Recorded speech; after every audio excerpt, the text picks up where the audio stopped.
we think about this idea that when you insert a value into the tree, it has to decide whether it's less than or greater than. Now, because our class is generic, the object that it's going to become, we don't know what it is.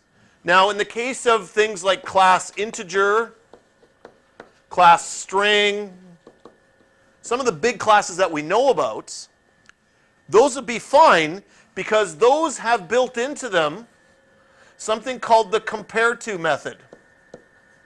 And Compareto essentially does check if things are less than or greater than. And that applies for a lot of classes, but unfortunately not all of them. Not every class uses Compareto, okay?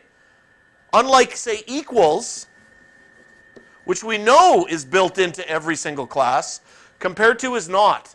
And so as a result, we're getting an error in our code because it's saying, this generic, I don't know if it will have Compareto built into it. So what we essentially need to do is we need to enforce, like law enforcement, that Compareto must be a, whatever class I'm going to use as a generic, it must use Compareto. Okay, so to do this, we're going to make use of a couple concepts here.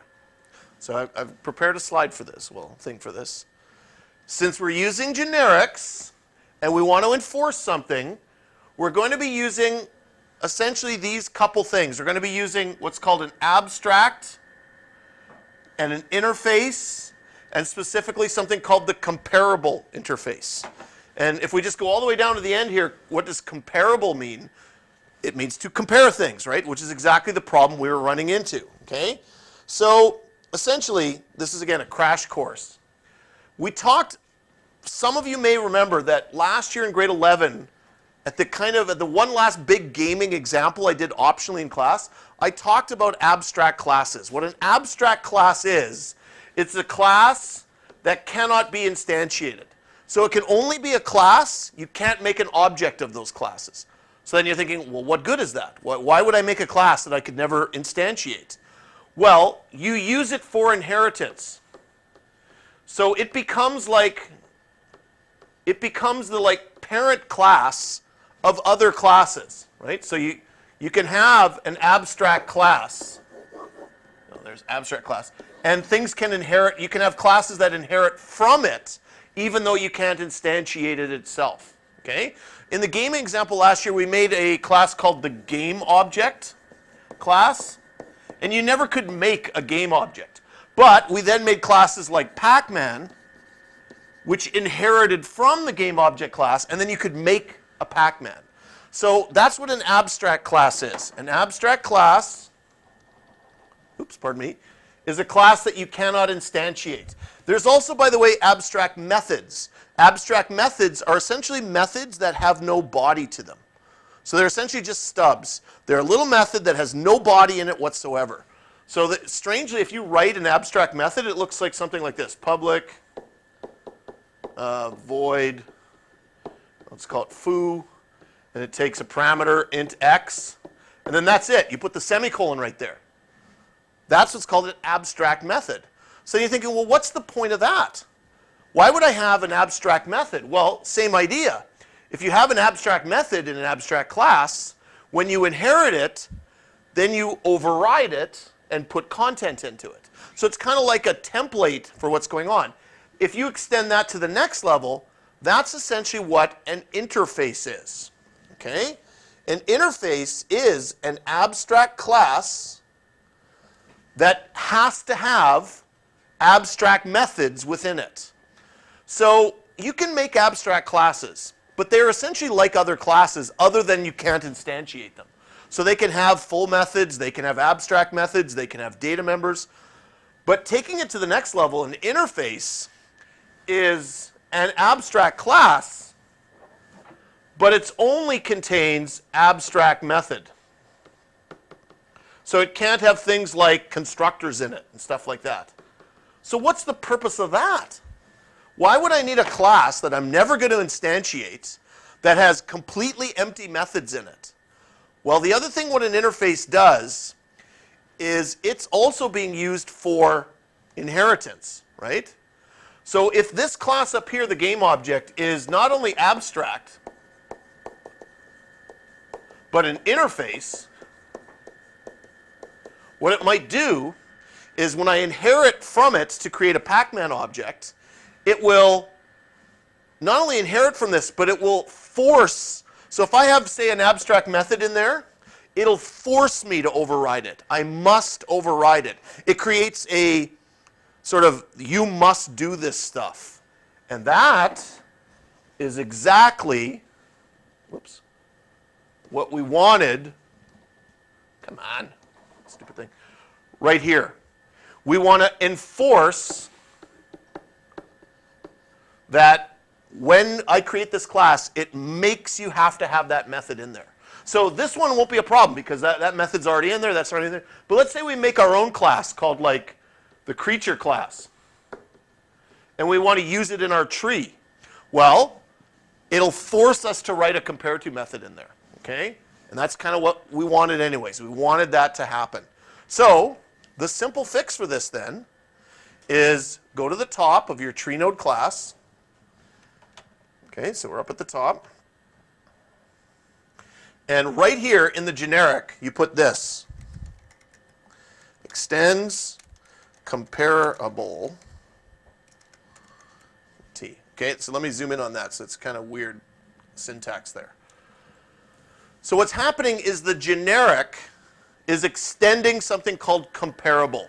Comparable is an interface. It's not our interface. Somebody else made it. But what comparable makes sure happens is that any class that's going to be used with the tree node has to enforce comparable. It enforces the rules that comparable has set forward. Now, I'm just going to read right from the Java documentation of what it says about comparable. I'm just going to, I actually brought this. This is right from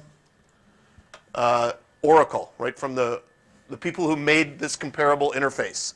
This interface imposes a total ordering on the objects of each class that implements it. The ordering is referred to as the class's natural ordering, and the class's Compareto method is referred to as its natural comparison method. Okay? Cool. So it's basically exactly what we're looking for. That this comparable interface, and by the way, and again, I wish I had more time, that's how you create an interface. Instead of the word class, you put the word interface, and then it becomes an interface. If we had more time, I'd love to show you guys some more sort of concrete examples of this, but you'll notice now that by doing that, we don't have any errors anymore. We've fixed our errors. Compareto is now done. It's fixed. So we got a little bit of time before the bell. Why don't we write a toString method for our tree node class? Public string toString. So how do we output a tree node?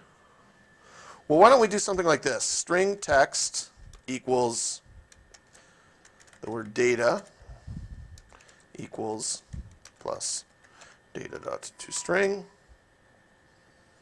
Come on, there we go.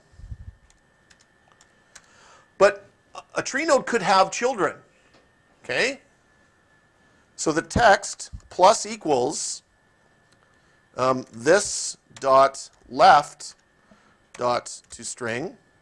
And actually, why don't we put the words left on there, equals left toString, and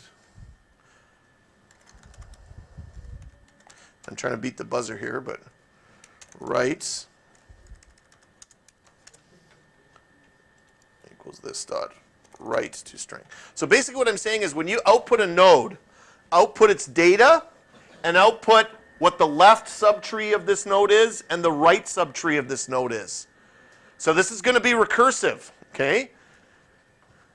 So I know you guys we're just sort of, let me just punch that in. Let me just see what this would do. So if I made a tree node, okay, I know you guys won't have a chance to follow this, but a tree node of type string called x equals a new tree node of type string. And let's put some value in it. So it'll be the letter A. I'll make two more, X, Y, and Z. And this will be a B, and a C. And then I'll say x dot left equals y, and x dot right equals z.